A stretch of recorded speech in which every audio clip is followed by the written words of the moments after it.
Hello, everybody. Welcome to Canadian music in the 80s and 90s and more. I hope you like what you're watching. If you do, please subscribe and say you like it. I like more people watching. I'm very happy to be joined by Ocean 100 here in Charlottetown's morning man, Darcy Campbell. Hello, sir. Thanks for taking the time to join us. It really means a lot. Happy to do it. You have two other troublemakers on with you in the morning. Yeah, Scott and Jill. Yeah, and it's a real hoot in the mornings around here. It's pretty fun to listen on air, but if you could actually be in here for the full 4 hours, the behind the scenes can get pretty wild too. Now, you guys are fairly fresh still together. Like, Scott's been on it for a while, but how long have you been doing this now? On Ocean, anyway. With Ocean, we're coming up on 2 years. 2 years. 2 years for me anyways. And then the three of us, it's about a year and a half. We're coming up on 2 years there as well. But yeah, Scott and I came together after the old regime. Kirk left, and then unfortunately Kerry Wynn passed away. Right. And they needed something new. So I've been in the industry for several years leading up to that. And right time, right place. Let's get into that. How Sure. long have you been doing radio stuff? I know you've been in it for quite some time. Yeah, I mean, my background in the audio world would have started as a DJ. I worked at the beloved Myrons for many years, if you've ever heard stories. I have. Yeah. So I worked there for many years, and the natural progression was kind of just led me into radio. Yeah. Working for a different company. Just kind of walked in off the street in about as entry level a position as you can get, which would be a board operator. They had me up there training that same afternoon and working the next day actually doing it. So that would have been about 2007. Oh, wow. Yeah, so that was a while ago. And then it progressed into a part-time gig and then a full-time gig, and did that with that company for about 7-8 years. Took a different opportunity for a bit, and eventually found my way back here to what was New Cap at the time, working for Hot 105.5. Did that for about 5 years, and then hopped over here to Ocean, still with Stingray.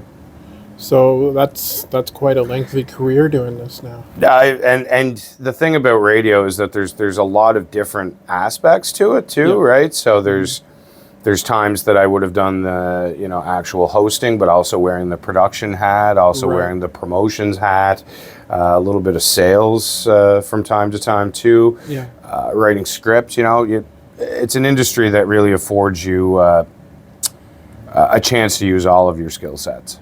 It's not like the old KRP days where you just sat there and played the records all the time. Some days I wish it was. Being a big Dr. Johnny Fever guy myself, I could really just get away with doing that. But I mean, you look at it, I guess being a DJ and working at the bars, and probably I've DJ'd 500 weddings in my life. It's still press and play on the tunes is fun. Basically seeing how a crowd reacts or how someone reacts to hearing the music.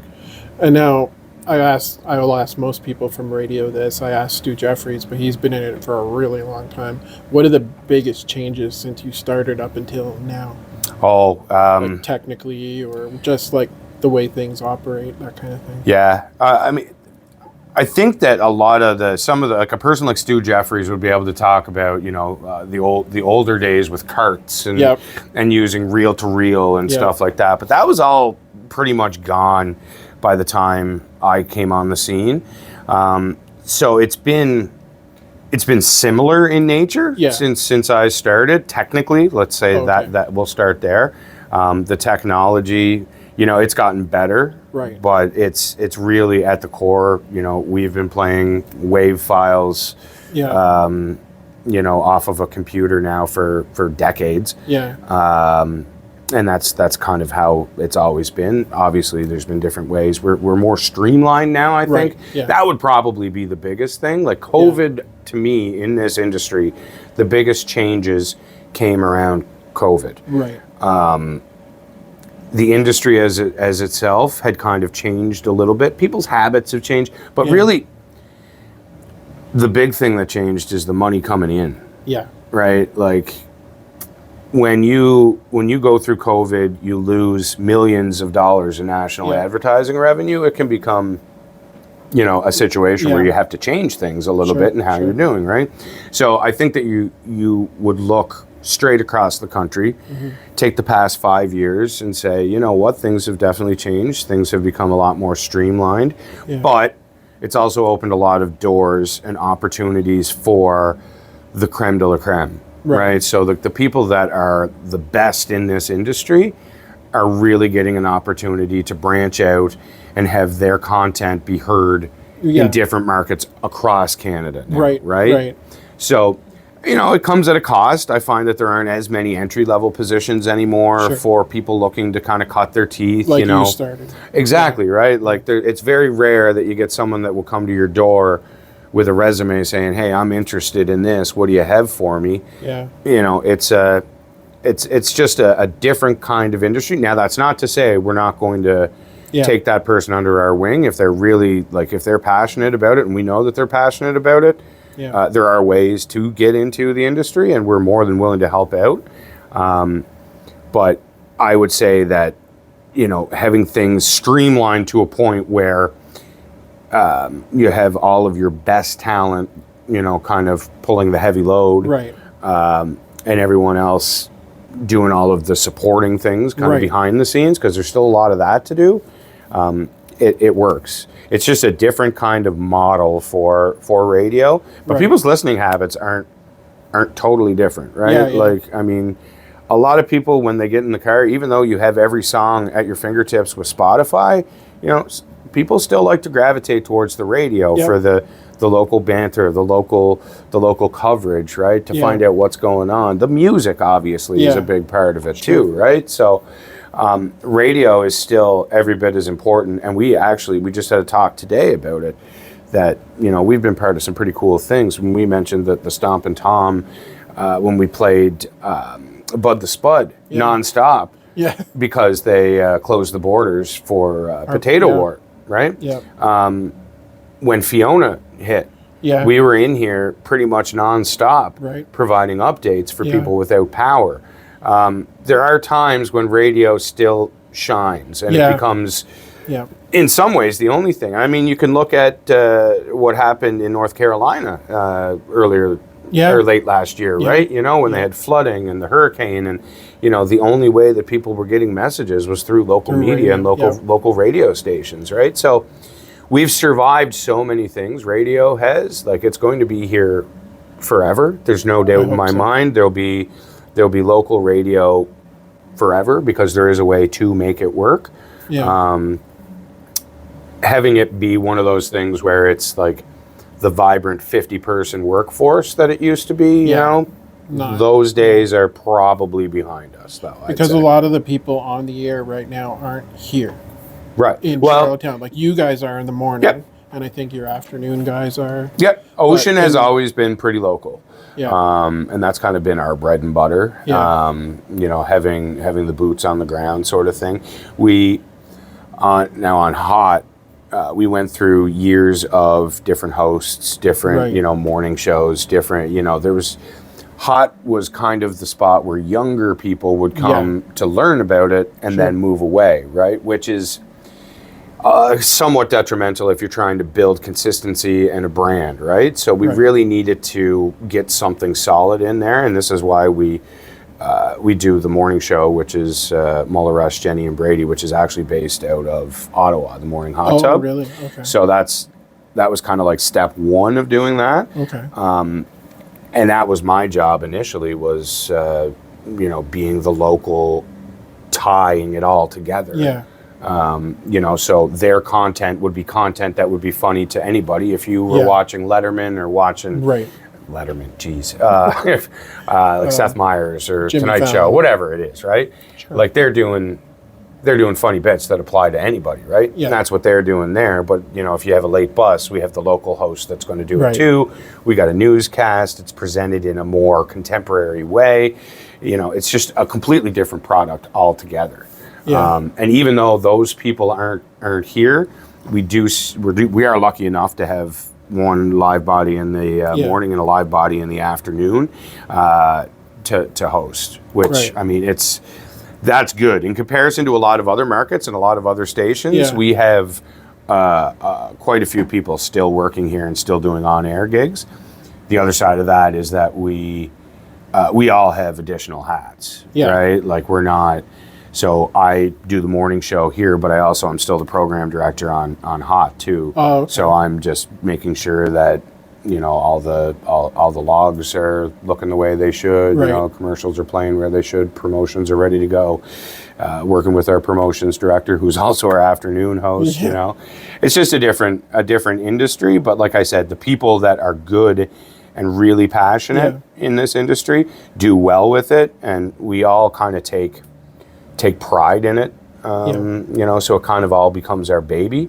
And we don't like to see anything bad happen to it, so it's because it's obviously not an industry you get rich in, obviously. Well, no, not one that you're going to make a ton of money in. But you can make a good living in it, and I think that now more than ever, honestly, there are more of those opportunities out there if you wanted to do something for another market, right? Like, our collaboration across the board, coast to coast, I think that's my favorite part of what has happened through the last 5 years, that, we do more video chats and we're more collaboration for what music we're playing and, ideas for promotions and contests and things like that, right? So you're harvesting ideas. Maybe, you're not working as hard because someone out west might have this idea that worked really well out there, and it's like, well, geez, we can just call it this and use the same idea and do it here, right? So, like,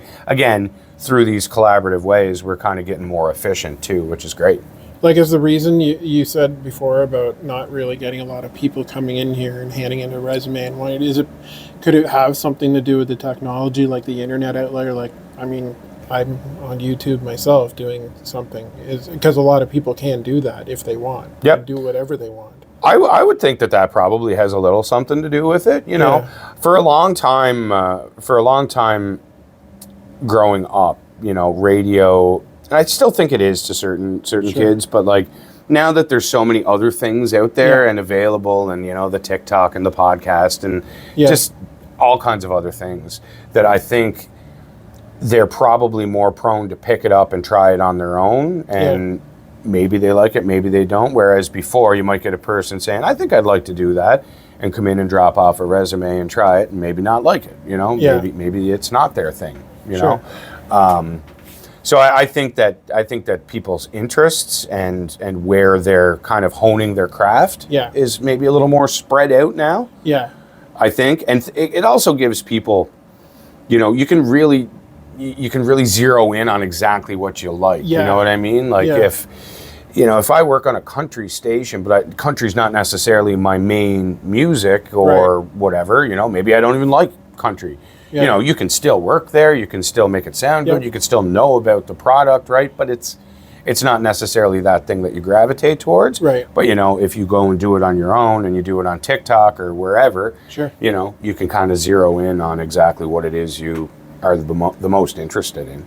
Well, the thing I've always gotten a kick out of is, like, I like the fact that Stingray has an app and I can listen to any one of these stations across the country at any time. I've always liked the idea of hearing what is it like locally in BC to hear a station. Like, what is different there than different here? I've always gotten a kick out of it, so that's kind of interesting too. In terms of music, how much different kinds of you mentioned about country and stuff like that. What kind of music have you been known to program in your career? Programmed rock, programmed classic hits, programmed top 40 at Hot. Those are the main ones. I've worked on country, but I've never really programmed country. Right.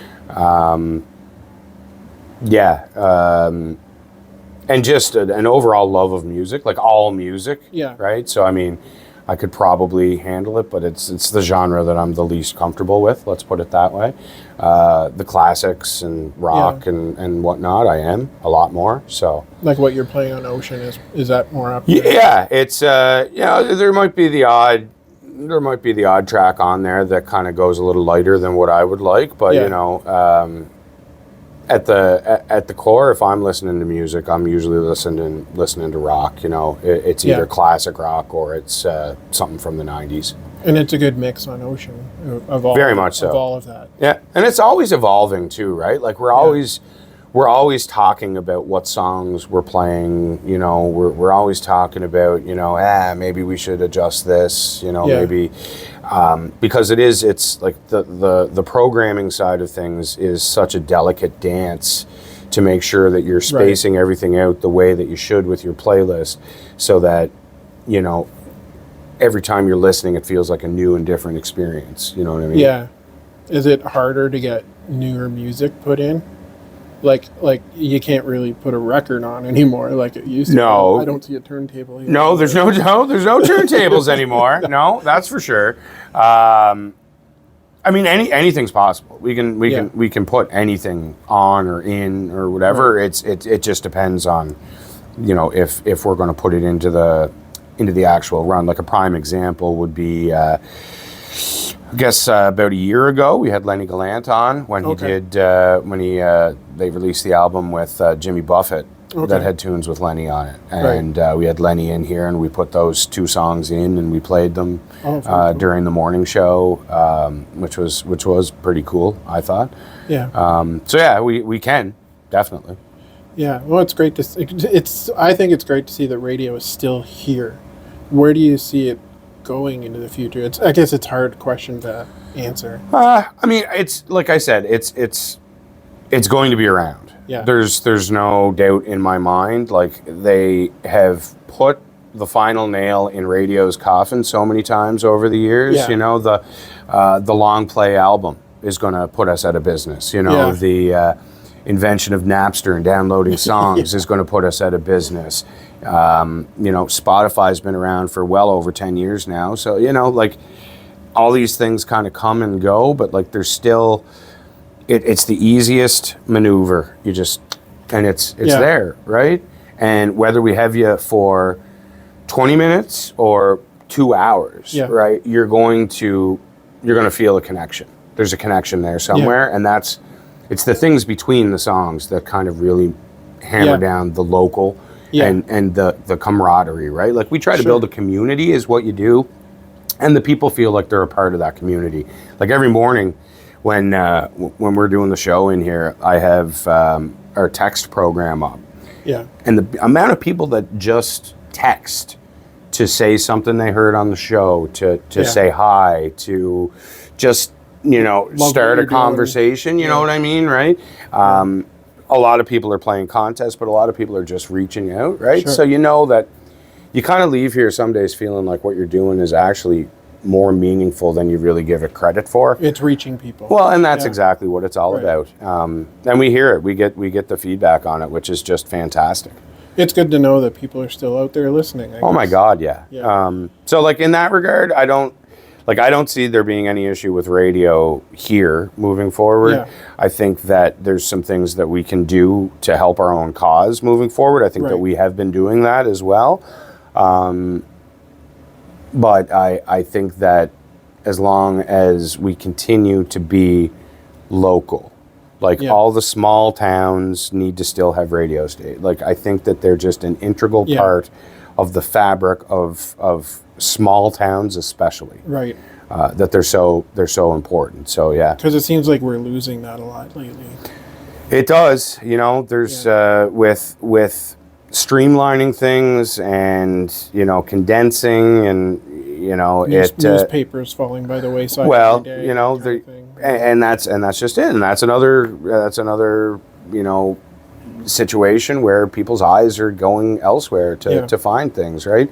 But again, most people on planet Earth have access to every song on planet Earth now through Spotify or whatever, right? Whatever you're using, Stingray playlists, whatever.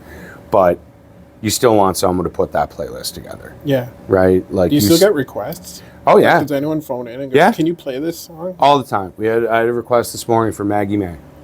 That's awesome. Yeah. Oh, that's No, and the good thing about PEI and small towns with radio is that it's still a little bit old school, right? Yeah. So, like, they still love doing that stuff. Like, our birthday list that we read in the mornings can be gargantuan. Right? But it's because people still like hearing their name on the radio. Yeah. Right? You know, it's like, hey, cool. And then you'll bump into someone that day and they'll say, hey, I heard your name on the radio. And they'll be like, hey, right? And that's kind of what it's all about, right? And again, it comes back to that small town thing, because only in a small town are you going to, by chance, run into people through the day, right? So I didn't get that a lot when I was living in the Toronto area. So in the Toronto area, no, I can't see. I could see it being a very different place in the Toronto area. But yeah, like chances are, if I got on the radio with you in the morning, somebody will see me later and they, hey, I heard you on the radio. Absolutely, that happens here constantly. Yep, so it's absolutely. Yep. Now, before we go, I want to talk music. Sure. And I kind of specialize in Canadian music. Of course. What are some of your favorite Canadian music? I'm glad that I really thought of this ahead of time, because there's so many options. So I would gravitate probably from the Canadian scene to the 90s. Yeah. More than anything. So like Our Lady Peace, the Clumsy album was one of the earlier albums that I would have had. So like early to mid 90s is when I kind of got into music, got my first like CD changer and all that fun stuff, right? There was some good Canadian music in the 90s. Very much so, very much so. So Our Lady Peace for sure, Tragically Hip, like 100%, obviously. One of my first concert experiences that really kind of kick-started my real love of music was something called the Great Big Picnic that we had at the CDP, the racetrack, the harness racing track. So this would have been mid 90s. Yeah. And it was basically all Canadian bands. They had Big Sugar played. Right. The Barra McNeils played. Great Big Sea played. And Widemouth Mason was the other band. That'd be a great lineup. And it was great. Like it was really, really cool to. And like that first experience of like what big bass speakers actually feel like at a concert, and you're like, oh my god! And just as a kid, it was pretty incredible. And it like love of music really started there. So like Big Sugar for a while in the '90s, loved listening to Big Sugar. One of the loudest bands I've ever seen. Yeah, like just so incredibly powerful. Well, and they're a lot of low end too. A lot of low end. Trying to think of some other Tea Party, maybe? Really good Canadian bands. Tea Party was always good. 5440. 5440, yeah. Now 5440 is a good one, because in the early 2000s, I did a lot of like roadie work as well. So I would have met a lot of these bands at the UPEI pub. Okay. So they had a place called The Burn back in the day. Yep. And like all of these bands, like Odds. Spirit of the West, maybe? Oh my God. Headstones. Maybe Spirit of the West at one point in time. Maybe like Trouble Charger kind of bands. Yes, bands definitely. The Watchmen. Yes, maybe? The Watchmen is who I was trying to think of. Yeah. So like a lot of those bands would come through there. Even working at Myron's, I got to see Edwin. I Mother Earth too. Biff Naked. Oh, yeah. And I Mother Earth was a terrific 90s group as well. But like, I mean, I love the classics too, right? Like I really enjoy Rush a lot. I'm glad you said that. They would be one of the main classic. April Wine's always been a big favorite of mine. They're too. Right Maritime Boys. You'd get shot if you didn't say Haywire, being from Charlottetown. Haywire is a funny one, because we all know their radio hits. Yeah. But like if you delve into their albums, like they hold up. They do. They hold up against any of the big ones from the 80s, right? So the ones that weren't even singles are even like 100%. Yeah. 100%.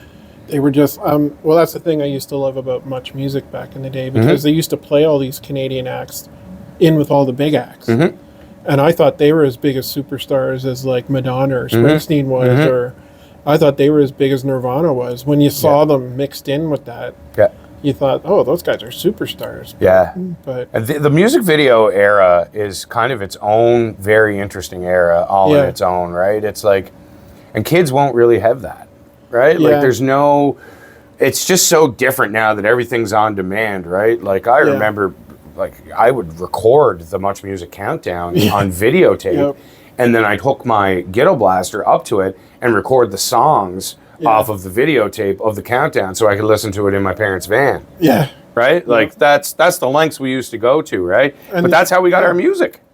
And that's the other thing I used to miss is those intimate and interactive shows. Yeah. You know, when the band used to come into the Much Music environment and promote their new album by playing it live for people standing out in the streets. Like, I just wish that kind of thing would come back. You should do a mini series on Much Music because it would invoke so many emotions from different people, and like just the videos of Canadian artists from over the years that have like such a lasting impact, right? Like I can see them right now. I can see the One More Astronaut video for I Mother Earth. I can see Superman's Dead, Our Lady Peace. I can see the video for it right now. You know, like it's you got a vision in your head.